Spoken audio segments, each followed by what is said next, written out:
भारतीय राष्ट्रीय ध्वज यानी हमारा अपना राष्ट्रीय ध्वज, गणतंत्र दिवस हो या स्वतंत्रता दिवस, जब भी हमारा ध्वज फहराया जाता है, हवा में लहराते राष्ट्रीय ध्वज को देख सभी भारतीयों का सर गर्व से ऊंचा हो जाता है और दिल कह उठता है, विजयी विश्व तिरंगा प्यारा, झंडा ऊंचा रहे हमारा।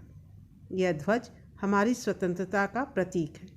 आज हम अपने भारतीय राष्ट्रीय ध्वज के इतिहास के बारे में कुछ जानेंगे। हवा में लहराता ध्वज हमारे देश की स्वतंत्रता को प्रदर्शित करता है।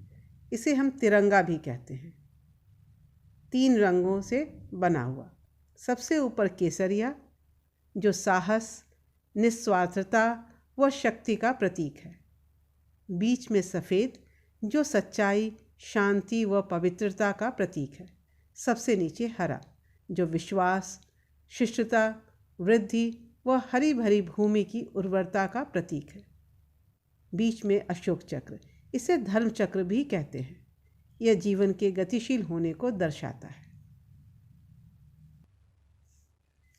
भारत के राष्ट्रीय ध्वज का इतिहास आज़ादी के पहले से जुड़ा हुआ है।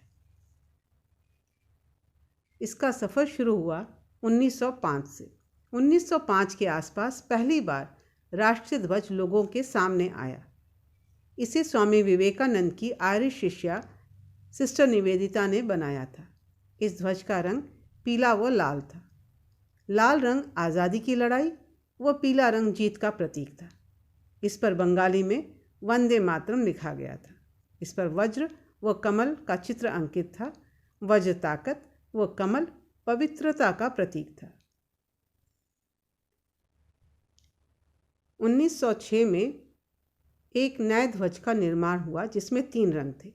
सबसे ऊपर हरा, फिर पीला व सबसे नीचे लाल रंग। इसमें सबसे ऊपर 8 आधे खिले हुए कमल बनाए गए थे। बीच में वंदे मातरम लिखा था और नीचे की पट्टी पर अर्धचंद्रमा व सूर्य अंकित था।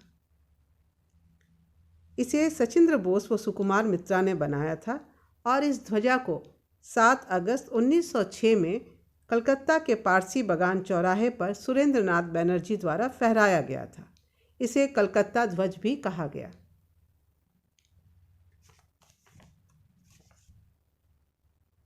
उन्नीस 1907 में इस ध्वज में मैडम भीकाजी कामा, विनायक दामोदर सावरकर व श्यामजी कृष्ण वर्मा द्वारा फिर बदलाव किए गए। इस ध्वज में सबसे ऊपर हरा, बीच में केसरी व सबसे नीचे लाल रंग था। 22 अगस्त 1907 में मैडम भीकाजी कामा द्वारा इस ध्वज को जर्मनी में फहराया गया। ऐसा पहली बार था जब भारतीय ध्वज को देश के बाहर विदेशी जमीन पर फहराया गया था। 1916 में पिंगली वेंकैया नाम के एक स्वतंत्रता सेनानी व लेखक ने एक ध्वज बनाया। वे गांधी जी से भी मिले। गांधी जी ने उसमें चरखा जोड़ देने की बात की। पिंगली ने पहली बार ध्वज को खादी के कपड़े से बनाया था, जिसमें लाल व हरा रंग था और बीच में चरखा भी बनाया। इस ध्वज को महात्मा गांधी ने नकार दिया। उनका कहना था कि लाल रंग हिंदू व हरा रंग मुस्लिम जाति का प्रतीक है। इस ध्वजा में देश एकजुट नहीं प्रतीत होता। 1917 में बाल गंगाधर तिलक व डॉक्टर एनी बेसेंट द्वारा एक नए राष्ट्रीय ध्वज का निर्माण किया गया। इस ध्वज पर सबसे ऊपर यूरोपियन जैक यानी कि यूरोपियन देश का झंडा जुड़ा हुआ था। बाकी जगह में 5 लाल व 5 हरी लाइनें थी। इसमें 7 तारे सप्तऋषि दर्शाते थे। अर्धचंद्रमा व एक तारा भी बनाया गया था। 1921 में महात्मा गांधी चाहते थे कि भारत के राष्ट्रीय ध्वज में देश की एकजुटता साफ साफ झलके। फिर एक बार एक ध्वज का निर्माण किया गया। इसमें भी 3 रंग थे। सबसे ऊपर सफ़ेद, फिर हरा, आखिरी में लाल। बीच में चरखा भी जोड़ा गया। सफ़ेद रंग देश के अल्पसंख्यक, हरा रंग मुस्लिम जाति व लाल रंग हिंदू व सिख जाति को दर्शाता था। चरखा सारी जाति की एकजुटता को दर्शाता था। यह ध्वज आज़ादी की लड़ाई में राष्ट्रीयता का प्रतीक बना हुआ था। 1931 में पिंगली द्वारा एक नया ध्वज बनाया गया, जिसमें सबसे ऊपर केसरिया, फिर सफ़ेद और अंत में हरा रंग था। इसमें बीच में सफ़ेद के ऊपर नीले रंग का चरखा था। 1931 में कांग्रेस पार्टी की मीटिंग में इसे पास कर दिया गया, जिसके बाद ये कांग्रेस का आधिकारिक ध्वज बन गया।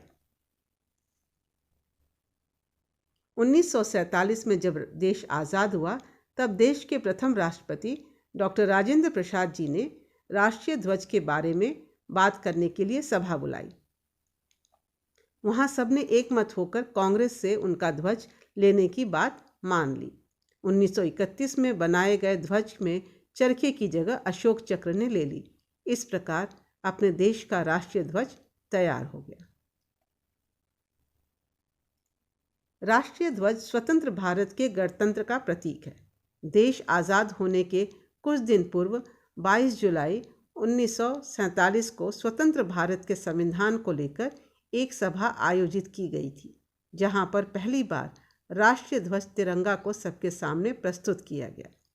इसके बाद 15 अगस्त 1947 से 26 जनवरी 1950 तक राष्ट्रीय ध्वज को भारत के अधिराज्य के रूप में प्रस्तुत किया गया था। 1950 में संविधान लागू होने पर इसे स्वतंत्र गणतंत्र का राष्ट्रीय ध्वज घोषित किया गया। राष्ट्रीय ध्वज को पिंगली वेंकैया द्वारा बनाया गया था।